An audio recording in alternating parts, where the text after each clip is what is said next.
Hi, welcome to this episode of Millennial Pocket. Today we're going to be looking at the history of Microsoft.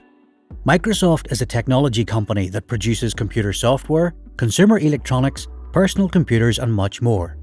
Microsoft Windows is the dominating desktop operating system worldwide with a share of 77.74%. In 2020, Microsoft generated $143 billion in revenue, a record year in terms of revenue for the company. But how did Microsoft get started? And how did it become one of the most valuable companies in the world? Let's take a look.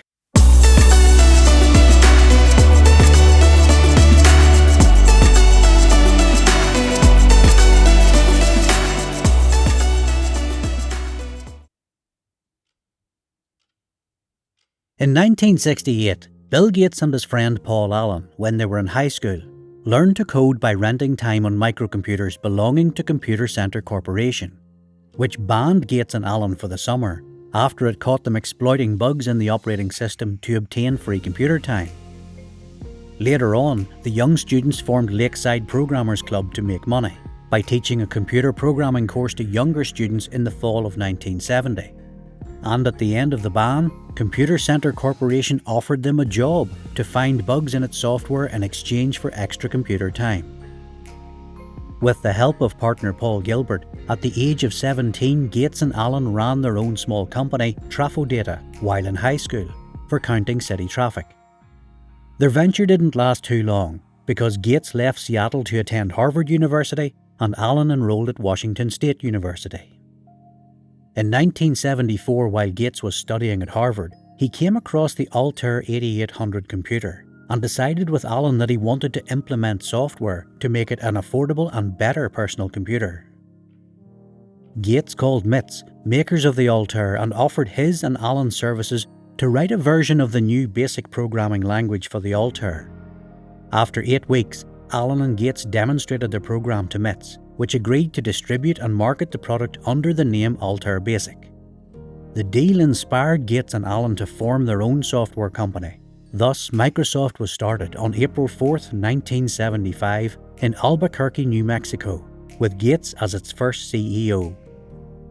Allen suggested the name Microsoft, short for microcomputer and software, and in August 1977, less than a year later, the company opened its first international office in Japan.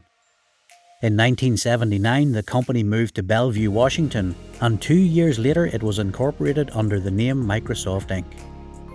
Gates was president of the company and chairman of the board, and Allen was executive vice president. During the next few years, they refined BASIC and developed other programming languages. In 1980, IBM asked Microsoft to produce the essential software for its first personal computer, the IBM PC.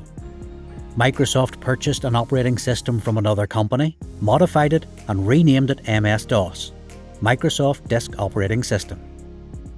MS-DOS was released with the IBM PC in 1981, and later on most manufacturers of personal computers licensed MS-DOS as their operating system, generating vast revenues for Microsoft. By the early 1990s, the company had sold more than 100 million copies of the program and defeated rival operating systems such as CP/M, which was displaced in the early 1980s. In 1983, Allen departed Microsoft after being diagnosed with Hodgkin's lymphoma. He was successfully treated for the disease and went on to pursue a variety of other business ventures. During that time, Microsoft worked with Apple on its Macintosh, and soon after, Gates announced plans to make a competing graphical interface operating system, Windows, which was officially released on November 20, 1985. This made Jobs furious, accusing Gates of stealing its graphical user interface and copying his work, which included drop-down menus, scroll bars, and other features. Microsoft went public on March 13, 1986 at $21 a share, raising $61 million and making Gates the youngest billionaire at that time. The following year, the company announced the acquisition of Forethought for $14 million, a computer software company best known as developers of PowerPoint. In 1989, Microsoft introduced the Microsoft Office Suite, which bundled separate applications such as Microsoft Word, Microsoft Excel, and PowerPoint. Years later, after Jobs returned to Apple, Microsoft saved the company of Cupertino from bankruptcy, giving $150 million in exchange for shares and an agreement where Microsoft Office would be included in every single Mac for the next 5 years. Partly because of its stunning success in PC software, Microsoft was slow to realize the commercial possibilities of network systems and the Internet. Microsoft didn't move into Internet software until a new venture, Netscape Communication, introduced Navigator, a web browser program that simplified the process of navigating the World Wide Web. So in 1995, Microsoft quickly developed its own browser, Internet Explorer, made it free and moved aggressively to persuade computer makers and internet service providers to distribute it exclusively. On January 13, 2000, Bill Gates handed over the CEO position to Steve Ballmer, an old college friend of Gates and employee of the company since 1980, while creating a new position for himself as Chief Software Architect. In 2001, Microsoft introduced its first gaming unit, the Xbox system. Xbox faced stiff competition from Sony, Sega and Nintendo. A more powerful gaming console, the Xbox 360, was released in 2005, but the company struggled through the years to make consistent profits from its console. In 2009, Microsoft cut the price of Xbox 360 Elite by as much as 25% in order to pick up market share.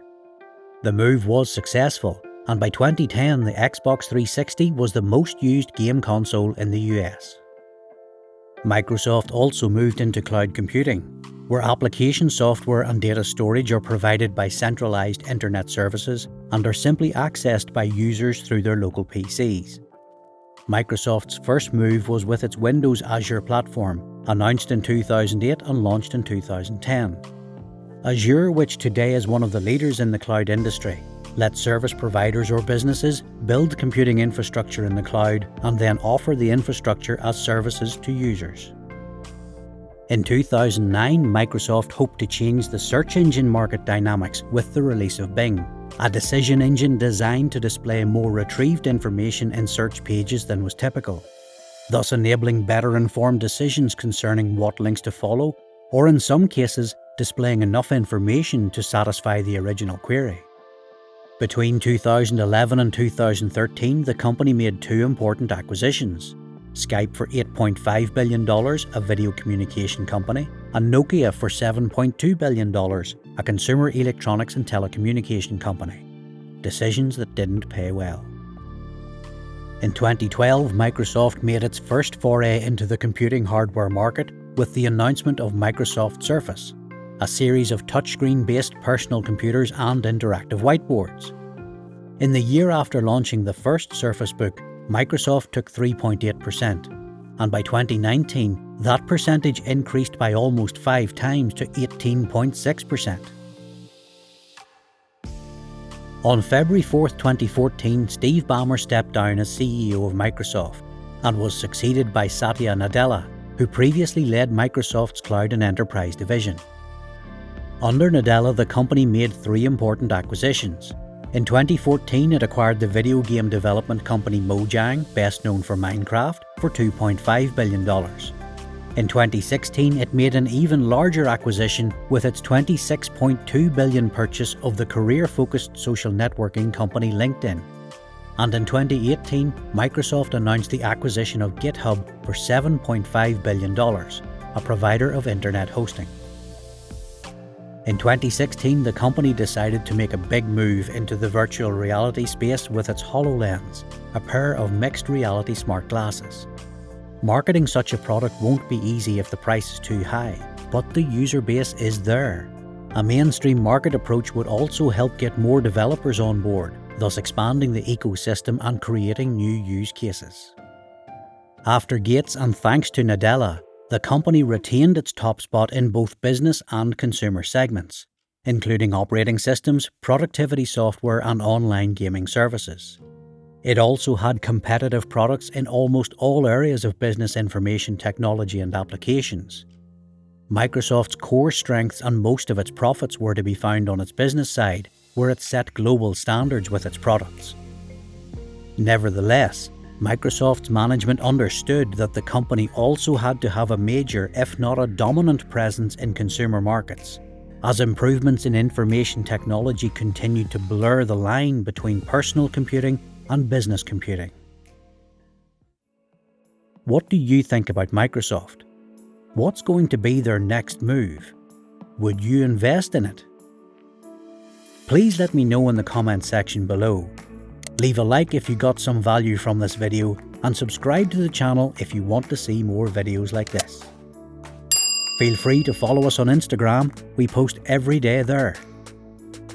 I hope you really enjoyed this video. Thanks for watching, guys. Until next time.